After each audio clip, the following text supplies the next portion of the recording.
If she'd walked in and sat down and everyone had just gone, meh, Pauline's being weird again. But there is no reason for you in a Western country like Australia to walk around with that on your face. We were just free advertising for these guys. And it's exactly the same in these sorts of situations here.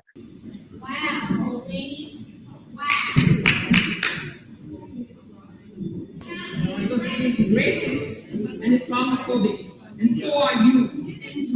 She is disrespecting a faith. She is disrespecting the Muslims out there, Muslim Australians. It's absolutely unconstitutional. This needs to be immediately before we proceed. It's disgraceful. Senator Payman, resume your seat. President, a dress code might be a choice of the senators, but racism should not be the choice of the Senate. This is a racist senator displaying blatant racism and Islamophobia, President, and you someone should pull her up on that. Senator Faruqi. You in the chair, you should be pulling her up on that.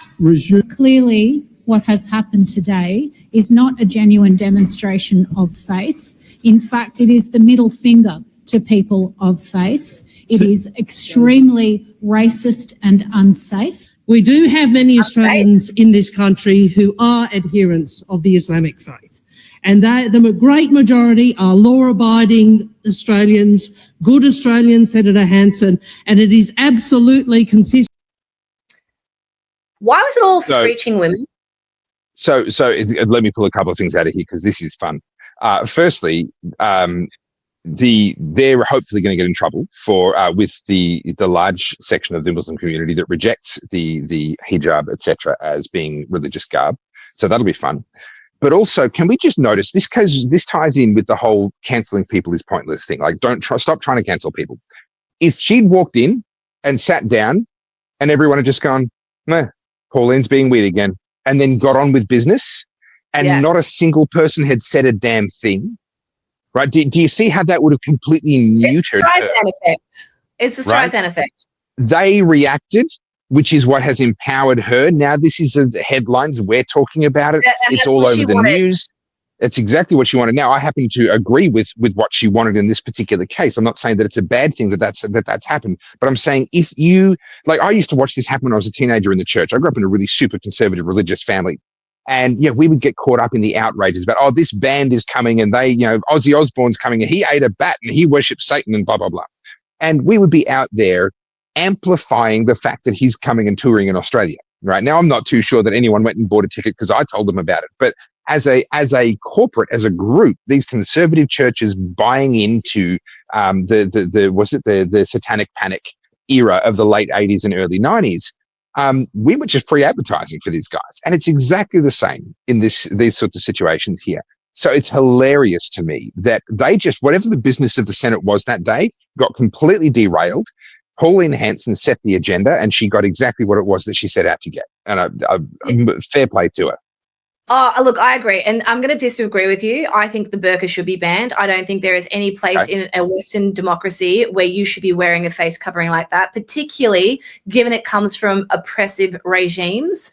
And if we're going to allow the burqa, we're basically saying that we're okay with that. So, I'm all for freedom of expression with religion. That's fine. But there is no reason for you in a Western country like Australia to walk around with that on your face. I'm sorry. I will not stand for that. They've banned it in France. They've banned it in 22 countries. 11. What was the stat before? 11 of them were Muslim countries. I'm not sure if it was 11, but certainly some. Why?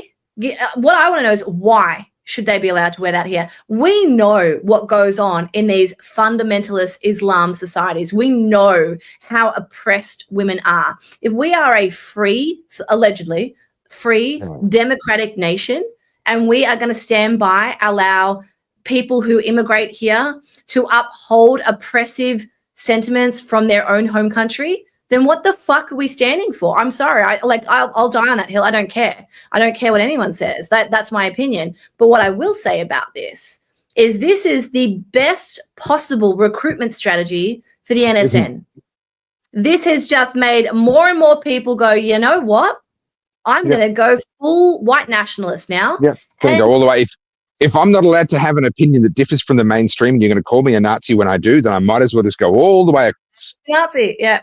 And I've said this the whole year on this podcast. If you want to start a race war, this is a great way to do it. Saying that, you can't. Maureen Fuki, what's her name? Faruqi got up last week calling us all you white people. Yeah, you white people. Yeah, that's right. That's right. Stain in the Australian Parliament, and then you've got her wearing a keffiyeh, and you've got them walking in with a dead fish. They're allowed to do those stunts. They don't get told off. You get Justina Price walking in with a freaking Australian flag into the Australian Parliament. Do that. And she gets forced to remove it. What kind of kangaroo freaking country is this? This is insane. Honestly, she should be glad she wasn't executed. That is an outrage. Wearing an Australian flag into the Australian Parliament. I mean, seriously. And look, this is my thing. For the record, just so no one clips this, I condemn the NSN, but I will be fucking damned if someone tells me I cannot be proud of the fact that I'm Australian and celebrate Australia Day and wear an Australian flag if I choose to. Now, I'm a bit more tasteful. I don't really wear like Australiana clothes like that. But I am sick of having this shit shoved down our throat to feel guilty in perpetuity for shit that happened hundreds of years ago. My ancestors weren't here. My ancestors were over in fucking Iceland and Scandinavia. Yeah. Why do I have to wear this guilt? Do you know what I mean? But anyway, my point is, regarding the NSN, the more you have your Faruqis, your Paymans, and your Penny Wongs coming out and saying that you cannot have any discussion whatsoever about fundamentalist Islam, the more people are going to go, I've had enough of this. I'm going to go do the NSN now because you are not listening to me. We're not allowed to be in the discussion. You won't even let us table the discussion. Pauline wasn't even allowed to table her ban the burqa bill. They wouldn't allow it. So people see that and go, right, okay, we'll do it our way. Well, wouldn't you know it? Back again. You could not help yourself, could you? I get it. I am absolutely ridiculously good looking. So you should probably go and subscribe. And whilst you're there, maybe shout us a coffee. I have to put up with this guy every week, twice a week, for you and your entertainment, much to my displeasure. But alas, I do it because I am a virtuous soul and you're welcome. So please subscribe and tell other people to go watch because I need help.